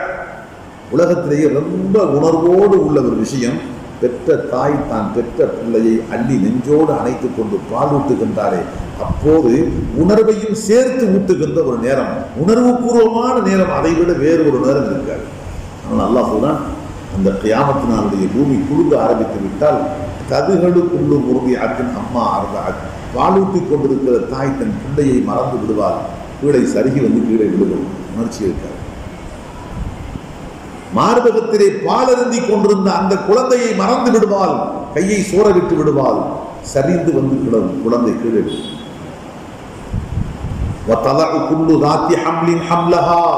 கர்ப்பிணியாக இருக்கின்ற ஒவ்வொரு பெண்ணுடைய கரு கலைந்து நீராக ஓடும். அவள் பெற்றிடுவாள், குறைப்பிரசவமாக பெற்றெடுப்பாள். கர்ப்பிணிகள் எல்லாம் தன் வயிற்றில் இருக்கின்ற சிசுவை அரைகுறை சிசுக்களாக வெளியே பெற்றெடுப்பார்கள். மறுமையின் போது ஏற்படுகின்ற அந்த அமளியின் கடுமை, அந்த பூகம்பத்தினுடைய கடுமை. சுகாரா, நபியே, அப்போது மனிதர்களை எல்லாம் நீங்கள் பார்ப்பீர்கள். எப்படி? சுகாரா, போதையாளர்களாக பார்ப்பீர்கள். குடித்துவிட்டு, அதிகமாக எல்லை மீறி குடித்து விட்டால் எப்படி போதையால், போதை தலைக்கு ஏறி ஒன்றும் செய்ய முடியாமல் அப்படியே அமர்ந்திருப்பானோ அது போன்று மக்களை, உலகத்தில் இருக்கின்ற மக்களை போதையாளர்களாக காண்பீர்கள். ஒமாஹும் பிசுகாரா, அவர்கள் போதை பொருளை உண்ட காரணத்தால் போதை வரவில்லை. அவர்கள் மது குடித்த காரணத்தால், போதை பொருளை உண்ட காரணத்தால் அவர்களுக்கு போதை ஏற்படவில்லை. அப்போது ஏற்படுகின்ற அல்லாஹ்வுடைய அதாபு வேதனை ரொம்ப கடுமையானது. அதை பார்த்துவிட்டு போதையாளர்களை போன்று மாறிவிட்டிருப்பார்கள். அன்புகளே, இதுதான் மறுமையினுடைய பயங்கரம். இந்த மறுமை, பயங்கரமான மறுமை நிகழ ஆரம்பித்து விட்டால் எங்கே இவன் சாலிகான அமல் செய்ய போகிறான்? பாலூட்டுகின்ற தாயை குழந்தையை நழுவ விடுகின்றால், கர்ப்பிணி பெண்ணே கருக்கலைந்து வெளியேறி கொண்டிருக்கிறது. அவனவன் சுய உணர்வை இழந்துவிட்டு போதை உண்டவனை போன்று அமர்ந்திருக்கின்றான். இந்த நிலையில் எப்படி ஆகிரத்துக்காக வேண்டி அவன் அமல் செய்ய முடியும்? அதனால் தான் அல்லாஹ்வின் திருத்தூதர் ஸல்லல்லாஹு அலைஹி வஸல்லம் சொன்னார்கள், வறுமை வருவதற்கு முன், செல்வச் செழிப்பு, மிதமிஞ்சிய செல்வச் செழிப்பு ஏற்படுவதற்கு முன், நோய் வருவதற்கு முன், முதுமை வருவதற்கு முன், மரணம் சம்பவிப்பதற்கு முன், தஜ்ஜாலுடைய வருகைக்கு முன், கியாமத்து நாள் ஏற்படுவதற்கு முன் கொடுக்கப்பட்ட இந்த அற்பகால சொற்பகால இந்த வாழ்க்கையை சாலிகான அமல்களுக்கு நீங்கள் பயன்படுத்திக் கொள்ளுங்கள் என்று அல்லாஹ்வின் திருத்தூதர் ஸல்லல்லாஹு அலைஹி வஸல்லம் சொன்னார்கள். அல்லாஹ் ரப்புல் ஆலமீன் நமக்கு கொடுத்திருக்கின்ற இந்த உலக வாழ்க்கை சரியாக நாம் அந்த சாலிகான அமல்களுக்கு பயன்படுத்தி கொண்டோம் என்று சொன்னால் அது விலை மதிக்க முடியாத மாணிக்கம். அதுக்கு நாம் சுய பரிசோதனை அடிக்கடி நாம் சிந்தித்து பார்க்கிறோம். நான் யார், எங்கிருந்து வந்தேன், எங்கே போக போகிறேன், என்ன செய்து கொண்டிருக்கிறேன், என் வாழ்க்கையில் நான் சரியாக செய்கின்றேனா? அடிக்கடி சுய பரிசோதனை.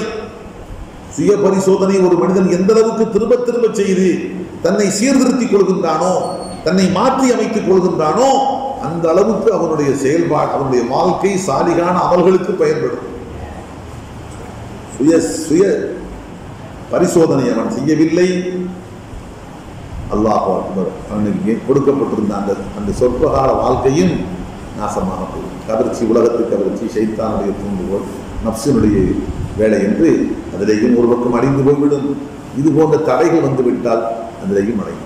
அதனால் தான் அல்லாஹ் ரப்புல் ஆலமீன் குர்ஆனில் குறிப்பிடுகின்றான், வஸாரிஊ இலா மக்ஃபிரத்தின் மின் ரப்பிக்கும் வ ஜன்னத்தின் அர்துஹா ஸமாவாத்து வல் அர்த். அடியார்களே, விரைந்து வாருங்கள். எதற்கு?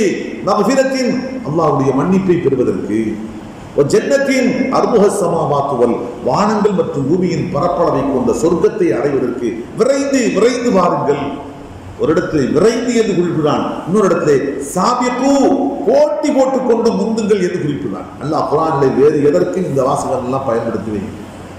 போட்டி போட்டுக்கொண்டு, ஒருவருக்கொருவர் போட்டி போட்டுக்கொண்டு, நான் முந்தி நீ முந்தி என்று போட்டி போட்டுக்கொண்டு முந்துங்கள். எதற்கு? அல்லாஹ்வுடைய மன்னிப்பை பெறுவதற்கு, சொர்க்கத்தை பெறுவதற்கு. சொர்க்கம் இங்கே இருக்கிறதா? வேகமாக ஓடி செல்வதற்கு. சொர்க்கம் நாளை மௌத்துக்கு பின்புதான். ஆனால் சொர்க்கத்தை பெற்றுத் தருகின்ற அமல்கள் இந்த உலகத்தில் தான். மக்ஃபிரத்து என்ற மன்னிப்பு அல்லாஹ் இடத்தில், ஆனால் மக்ஃபிரத்து என்ற மன்னிப்பை பெற்றுத் தருகின்ற அமல்கள் இந்த உலகத்தில் தான். ஆக மன்னிப்புக்கு முந்துங்கள் என்றாலோ, சொர்க்கத்துக்கு முந்துங்கள் என்று சொன்னாலோ பொருள் மன்னிப்பை பெற்றுத் தருகின்ற அமல்கள் செய்வதற்கு, சொர்க்கத்தை பெற்றுத் தருகின்ற அமல்கள், வணக்க வழிபாடுகளை செய்வதற்கு விரைந்து செல்லுங்கள், போட்டி போடுங்கள் என்றார். ஆகவே பிற 26 ரமலானுடைய கடைசி ஓரத்துக்கு நாம் வந்து சேர்ந்து விட்டோம். நாளை ஒரு நாள் அடுத்தடுத்து முடிந்திருக்கிறோம். நாம் எந்த அளவுக்கு இந்த மாதத்தில் அமல் செய்தோம் என்று கொஞ்சம் சுய பரிசோதனை செய்து கொண்டு எஞ்சி இருக்கின்ற இந்த 4 நாட்கள் அல்லது 5 நாட்களையாவது முழுக்க இரவும் பகலும் சாலிகான அமல்களுக்காக நாம் பயன்படுத்திக் கொள்ள முன்வர வேண்டும். எல்லா இடத்தில் அதற்காக நாம் கெஞ்சி கேட்போம். அல்லாஹ் ரப்புல் ஆலமீன் நாம் கேட்ட இந்த வார்த்தைகளை நம் நெஞ்சத்தில் பதிய செய்து வாழ்க்கையில் கடைபிடித்து உலகத்திலும் வெற்றி பெறுகின்ற நல்லவர்களாக அல்லாஹ் ஆக்கிய அருள்வானாக. ஆமீன். யா ரப்பல் ஆலமீன். அல்ஹம்துலில்லாஹ். இதை கேட்கறதுனா கிளம்பலாம். எங்கள் ஆண்கள்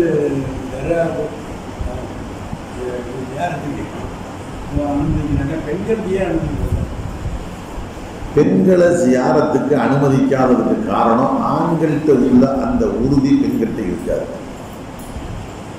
ஆண்கள்கிட்ட உள்ள உறுதி பெண்கள்கிட்ட பார்க்கணும். கபரஸ்தானுக்கு போன உடனேயே ஆண்கள் எப்படி உறுதியாக இருப்போம், அந்த உறுதியை பெண்கள்கிட்ட பார்க்கணும். ஜியாரத்தெல்லாம் திரும்ப ஞாபகத்துக்குங்க. ஜியாரத்துன்னா நாம எந்த கபரில் போய் அடங்குவோமோ, நம்ம தாய், நம்ம தகப்பன், நம்ம சொந்த பந்தங்கள் உள்ளிட்ட எல்லாம் எந்த இடத்துல அடங்கி இருக்கிறாங்களோ அங்கே போனாத்த அந்த ஜியாரத், உண்மையான ஜியாரத்து நடக்கும்.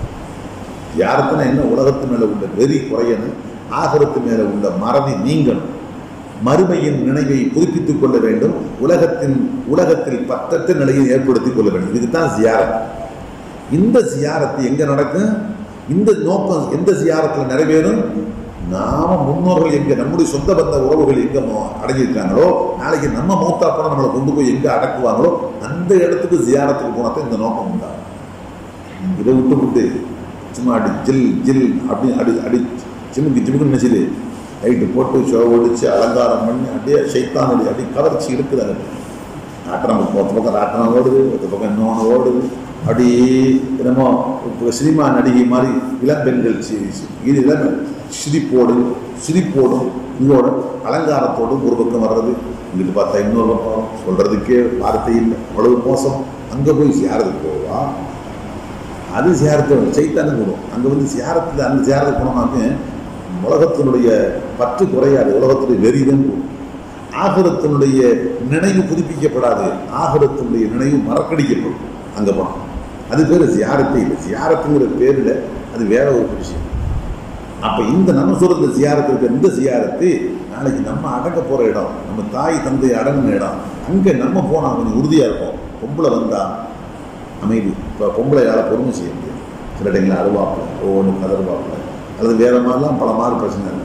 அதனால் பெண்களுக்கு மாற்ற அனுமதி செய்யும்.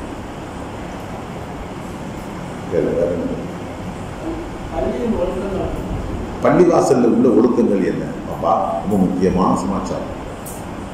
இது வரிசையாக சொன்னால் அதுவே ஒரு நாள் ஃபுல்லாக சொல்லணும். அவ்வளோ விஷயம் இருக்குது. நான் சில முக்கியமான விஷயத்தை சொல்லு. பள்ளிவாசல் அல்லாஹ்வுடைய வீடுங்கிற உணர்வு முதல்ல இருக்கு. பள்ளிவாசல் அல்லாஹ்வுடைய வீடு, அல்லாஹ்வுடைய தர்பார். ஒரு நல்லடியாக பார்த்தேன், ஒரு நல்லடியாக செருப்பை எடுத்துக்கொண்டு வந்து அப்படின்னு போட்டதும் சும்மா அல்லாஹ்வுடைய தர்பார் வந்து செருப்பு விளையாமல் போட்டீங்களா? செருப்பு பைய மெதுவாக தான் வைக்கணும் சொல்கிறார் சொல்லிடுக்காரன். செருப்பை உள்ளே இருந்து வெளியே போகும்போது இந்த வாசலில் சின்ன செருப்பை எடுத்துகிட்டு வந்து வெளியே போகிறோம். எனக்கு வேகமாக போட்டேன் அப்படின்னு சொல்கிறாரு. அல்லாஹ்வுடைய எஜமானுடைய தர்பார் செருப்பு விளையாட போடுவீங்களா? மெதுவாக போடணும். அவருடைய உள்ளத்தில் அல்லாஹ்வுடைய தர்பார், அல்லாஹ்வுடைய இந்த ஒரு விஷயத்தை எவ்வளவு ஒரு மகத்துவம் இருந்திருந்தா இந்த அளவுக்கு நினைப்பார். முதல்ல விஷயம் என்னன்னா இந்த அல்லாஹ்வுடைய வீடுங்கிற எண்ணம் நம்ம பண்ணணும். அது வந்துட்டாலே ஆட்டோமேட்டிக்காக பல விஷயம்லாம் போயிடும். பல விஷயம் போயிடும். இப்போ நீங்கள் பெரிய ஒரு அரசியல் தலைவர், ரொம்ப பெரிய ஆளை தங்கி வைக்கணும். அவர் வீட்டுக்கு போனோம்னு சும்மா அசால்ட்டாக தன்னுடைய மறைவிடங்கள்லாம் வெடியும் தெரிய முடியாது, ஆடையாக சால்ட்டாக பண்ணிட்டு போயிடலாம். அது வேற மாதிரி கரைச்சிக்கிட்டுப்பீங்களா? அங்கே போனால் ரொம்ப பவியமாக, ரொம்ப அமைதியாக, போன விஷயத்துக்கு மட்டும் கவனமாக இருப்பீங்க. அவர் சந்தோஷப்படுற விஷயத்துக்கு மட்டும் ஈடுபடுவீங்க. அவர் நம்ம எந்த நெல்லை பார்த்தா அவர் சந்தோஷப்படுவாரோ அதைத்தான் செய்வீங்க. அவர் எதை பார்த்தா முகம் சுழிப்பாரோ, அதிருப்திப்படுவாரோ அந்த காரியத்தில் அறவே நீங்கள் ஈடுபடுவாங்க. பள்ளிவாசல் வந்துட்டோம். அல்லாஹ்வுடைய இல்லம், அல்லாஹ்வுடைய இல்லம். இந்த இல்லத்தில் அல்லாஹ் நம்மளை எந்த நெல்லை பார்த்தா சந்தோஷப்படுவான் அந்த நெல் இருக்கும். ஒரு ஆர்வம் விக்கிரி செய்யலாம், இபாதத்துகள் ஈடுபடலாம், குறைஞ்சபட்ச அமைதியாக இருக்கலாம், ஒழுக்கமாக இருக்கலாம், கண்ணியமாக இருக்கலாம். அதுக்கு மாற்றமாக இபாதத்து இல்லாமல் வெட்டி பேச்சு, வீண் பேச்சு, சிரிப்பு, இருக்கக்கூடிய அமைப்புகளில் ஒழுக்கம் கெட்ட அமைப்பு, ஆடைகளில் ஒழுக்கம் இல்லாது, பழையாசுக்குள்ளே சொல்லி வேட்டியை உதறது, கொத்துறது, கொள்வது, வேட்டி மாற்றுறது, கிறிஸ்தவப்படலாம். இந்த மாதிரிப்பட்ட செயலெல்லாம் பள்ளியாசு செஞ்சுருக்காங்க. வெளியே வந்துடும். அதே மாதிரி காற்று பிரிவு ஏற்படுது, வெளியே போயிடும். இயற்கையாக அறியாமல் இப்போ போயிடுச்சு, அது வேறு விஷயம். அங்கேருந்து சும்மா சத்தமாக சாதாரணமாக அமைச்சிருக்கிறது அல்லாஹ்வுடைய வீடு. இந்த மாதிரிலாம் செய்யக்கூடாது. இந்த மாதிரி நமக்கே தெரியும், சாதாரண ஒரு கண்ணியமான ஆளுடைய வீட்டிலே எதெல்லாம் செய்யக்கூடாதோ அதையெல்லாம் விட அல்லாஹ் ரப்புல் ஆலமீனுடைய வீடு ரொம்ப புனிதமானது, மேன்மையானது. அங்கே அந்த ஒழுக்கத்துக்கு புறம்பான செயல்கள்லாம் ஒருபோதும் செய்யும். சுருக்கமான செய்யும். சரியா? குறிப்பாக கேளுங்க சொல்லுவோம். குறிப்பாக ஒரு வர்றீங்க, வந்தோன்னு நினச்சின பள்ளியாசலில் கிபிலா பக்கம் முன்னோக்கி உட்கார்ந்துக்கிட்டு தான் இங்கே ஓதனை எதுவும் செய்யணும். வர்றாருக்கு வந்தார், இங்கிட்டு நீங்கள் தூணில் சாஞ்சிக்கிட்டு கிபிலா பக்கம் திரும்பி போகலாம், தப்பு இல்லை. நேராக வந்தோன்னா இங்கே வந்து சாஞ்சிக்கிட்டு எல்லாம் வந்து இருப்பாங்க. இவர் இங்கே உட்காந்து சாஞ்சிட்டு போவார். இவர் இது மாதிரி இந்த மாதிரி செய்வது தப்பு. கிப்லாத்தை முன்னோக்கும். தொழுகையிலையும் சரி, குரான் ஓதனாலும் சரி, திக்ரு செஞ்சாலும் சரி, துவா செஞ்சாலும் சரி, கிப்லாவை முன்னோக்கி இருந்து செய்யுங்க. பள்ளிவாசலுடைய ஒழுங்கு வடப்புறத்து இடப்புறத்து சாஞ்சி உட்காந்துக்கிட்டு வர்ற மக்களையெல்லாம் இப்படி இதாக பார்த்துக்கிட்டு நோட்டப்படுறதும் வருது. இதெல்லாம் ஒழுக்கம் கட்டு செய்யும். சிலர் அப்படி செய்கிறாங்க, சிலர் அப்படி செய்கிறாங்க. சைடில் உட்காந்துக்கிட்டு பார்த்துக்கிட்டு யார் யார் வந்திருக்காரு பார்த்துக்கிட்டு இவர் பெரிய அதிகாரி மாதிரி மற்றவங்கலாம் அந்த அதிகாரிக்கு கட்டுப்பட்டவங்க மாதிரி இப்படி பார்க்குறது அதெல்லாம் செய்யும். வேறெல்லாம் பண்ணுறது வசதி படைத்த கல்யாணம் நடக்குது கேட்கலாங்க. ஆனால் அரசியல்வாதிகள் உள்ளூர் சுத்தம் இல்லாதது தானே ஏற்றம் கூட்டமாக. அதாவது சுத்தம் அப்படிங்கிற ரெண்டு விஷயம் இருக்கு. ஒன்று ஈமானிய சுத்தம் அப்படிங்கிறது அவன் இல்லை, அஜீஸ் அவன் காப்பு இல்லை. நான் புறச்சுத்தம் ஓரளவுக்கு குளிச்சு தான் வந்துக்கிறான் அப்படிங்கிறது வெளி சுத்தது. இப்போ பள்ளிவாசலுக்கு வந்து அவன் குறைஞ்சபட்சம் அந்த கால் அசுத்தமாக இருந்தால் வரக்கூடாது. கால் சுத்தமாக இருந்தால் வந்து இந்த நடக்கக்கூடிய சுண்ணத்தான திருமணத்தை பார்த்துட்டு அங்கே பேசப்படுகின்ற பேச்சுக்களை எல்லாம் கேட்டுட்டு இஸ்லாத்தை பற்றி அவனுக்கு ஒரு புரிந்துணர்வு ஏற்படும். இஸ்லாத்தை பற்றிய கெட்ட எண்ணம் நீங்கும்.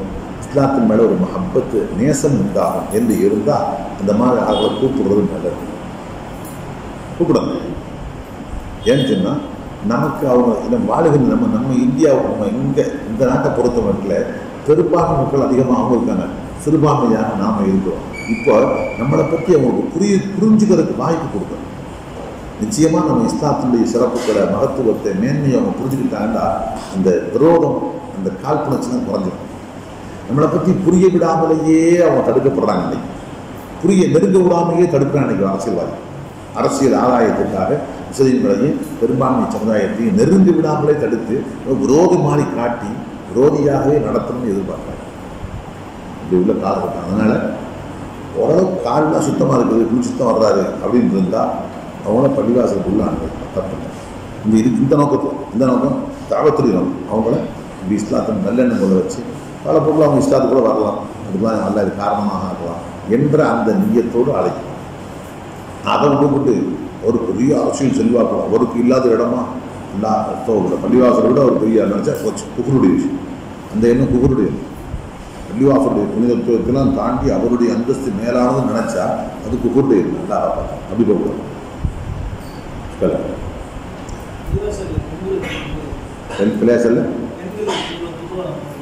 நபி ஸல்லல்லாஹு அலைஹி வஸல்லம் சொன்னாங்க, லா தம்னஹு இமா அல்லாஹ் அன் மசாஜிதில்லாஹ். அல்லாஹ்வுடைய அடிமைகளாகிய பெண்களை அல்லாஹ்வுடைய பள்ளியை விட்டும் கணவன்மார்களே தடுக்காதீர்கள். ஒரு மனைவி பள்ளிவாசலுக்கு போகிறதுக்கு கணவன்கிட்ட அனுமதி கேட்டால் கணவன் தடுக்கூடாது, அறிவிசை கொடுக்கணும். ஆனால் இந்த அரிசி இதோடு தான் பெருமாள் நிப்பாடிப்பாங்க, இதோட சொல்லுவாங்க, அதுக்குமே சொல்ல மாட்டாங்க. அதுக்கடுத்து ரசூல் வார்த்தை புயூத்துகுன்ன கைரும் லகுன்னு, பெண்களே இப்போ நான் சொல்லிட்டு நீங்கள் கேட்கும் போது தரக்கூடாதுன்ட்டு, ஆனால் புயூத்துகுன்ன கைரும் லகுன்னு, உங்களுடைய வீடுகள் தான் உங்களுக்கு சிறந்தது பள்ளிவாசலோட. இப்படி சொன்ன ரசூல்லா எப்படி பிடிக்கிறாங்க, பெண்களே ஆசைப்பட்டு கேட்க போகணும் மறுக்கக்கூடாதுன்னு சொல்லிட்டு கனவு ஆர்டர் போட்டேன். ஆனால் உங்களுக்கு சொல்கிறேன், நீங்கள் அங்கே போய் தொழுதை விட உங்கள் வீட்டுக்கு போய் ஏற்கணும் மறக்க சாதாரணம் இல்லை. சொன்னாங்க, இந்த என் பள்ளியில் வந்து தொழுவதை விட இந்த என் பள்ளினா மஸ்ஜித் நபவி, இங்கே வந்து தான் ரசூல்லா ஹயாத்தாக நினைக்கி. இப்போ ரசூல்லா இமாமாக நிற்கிறாங்க. மஸ்ஜித் நபவி 1,000 மடங்கு நன்மை. முஹம்மது ரசூல்லா இமாமாக இருந்தால் எத்தனை லட்சம் மடங்கு தெரியாது, சொல்ல முடியாது. அந்த தொழுகையை விட பெண்ணே நீ உன் வீட்டில் வெளிப்பகுதியை விட உள்பகுதியில் தொழுவது ஏற்றம். அல்லாஹ்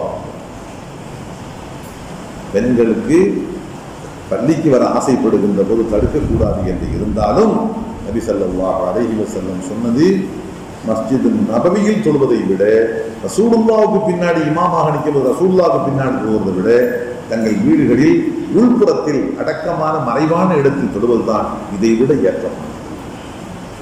அது எப்படி ஆண்களை பொறுத்த மட்டும் வீட்டை விட பள்ளி ஏற்றமோ அதே மாதிரி உள்ள பிரிவு போடுங்க, பெண்ணுக்கு இதை விட அதிகம்.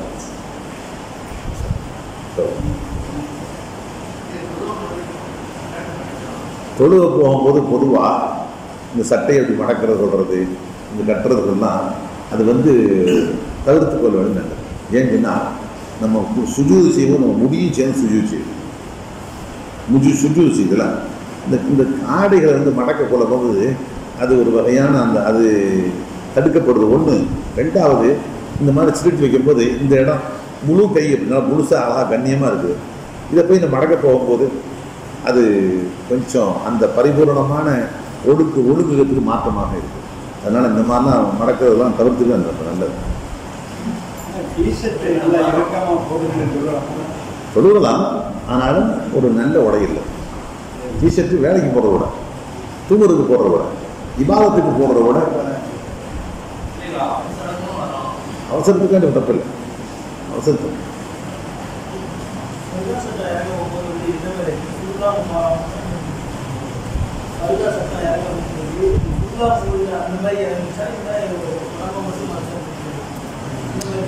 பர்தா என்று சொன்னாலே முழு உடலும் மறைக்கப்படுறதுதான் பர்தா. முழு உடல் இன்க்ளூடு முகம் உட்பட முழுமையாக மறைக்கப்படுவதற்கு பேர் தான் ஹிஜாப், பர்தா. நினைச்சா மெயின் விஷயம், ஒரு பெண்ணுடைய முதல் கவர்ச்சி எங்க இருக்கு? அப்ப அதை திறந்து கொடுங்க. அதான் அறிவுறும் செஞ்சு பார்க்கலாம். முதலில் ஒரு பெண் அழகானவளா அழகில்லாதவளா, இளம்பெண்ணா முதியவளா அப்படிங்கிற அந்த தன்மையை அடையாளப்படுத்துறதே முகம்தான்.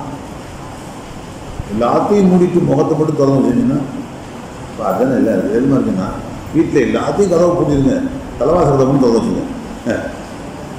திருடனுக்கு எல்லா கதவும் உள்ள அறையெல்லாம் பூட்டியாச்சு, தலைவாசத்தை திறந்து திருட அப்புறம் வசதியை உள்ள போவான்.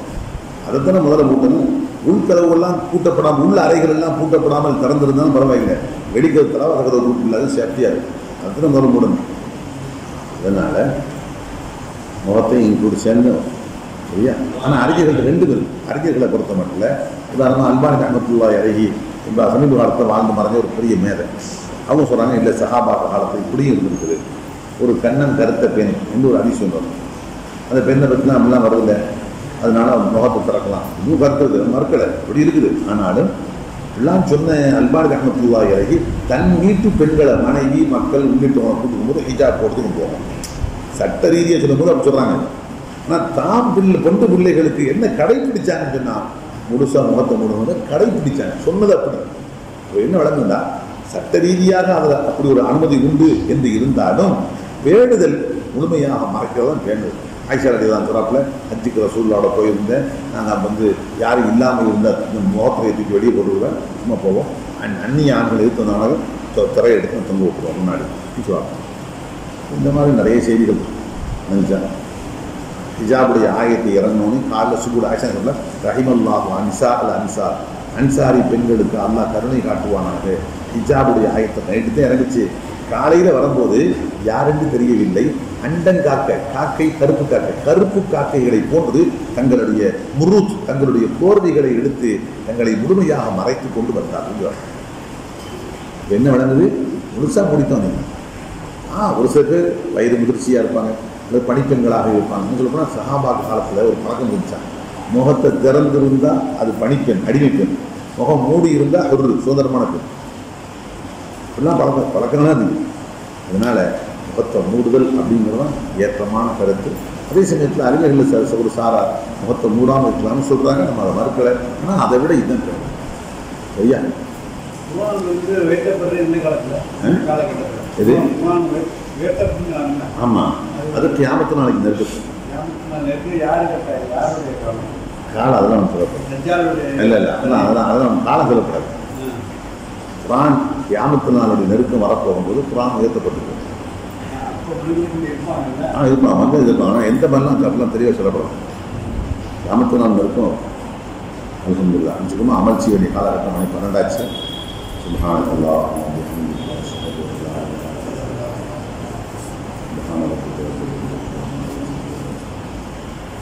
அழைப்பு என்ன?